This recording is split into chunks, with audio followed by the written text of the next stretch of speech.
मी तुम्हाला आता मोतीबिंदू आणि काचबिंदू ह्या दोन्ही आजारांच्या बाबतीतील एक आपला कॉमन किंवा एक सरसकट जो गैरसमज असतो त्याबद्दल माहिती देणार आहे. बऱ्याच वेळा पेशंटला असं वाटतं की काचबिंदू हा मोतीबिंदूचं ऑपरेशन न केल्यामुळेच होतो, तर ते काही अंशी सत्यही आहे. पण काचबिंदू हा फक्त मोतीबिंदूच्या ऑपरेशन न केल्याने होत नाही. काचबिंदू जसे ब्लड प्रेशर आणि डायबिटीस असे दोन आजार वेगवेगळे आहेत, तसेच मोतीबिंदू आणि काचबिंदू हे दोन आजार वेगवेगळे आहेत.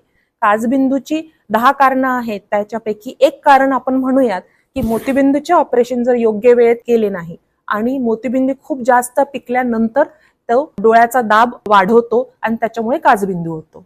तर एक कारण काचबिंदूचे मोतीबिंदू असू शकते. त्यामुळे माझ्या मोतीबिंदूचे ऑपरेशन झाले म्हणजे मला काचबिंदू होणार नाही असं पेशंटला वाटत असते, तर तो ऍक्च्युली योग्य नव्हे.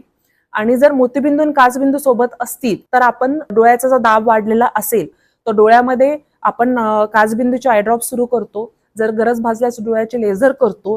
डोळ्याचे दाब कमी करून मोतीबिंदूचे ऑपरेशन आपण करू शकतो.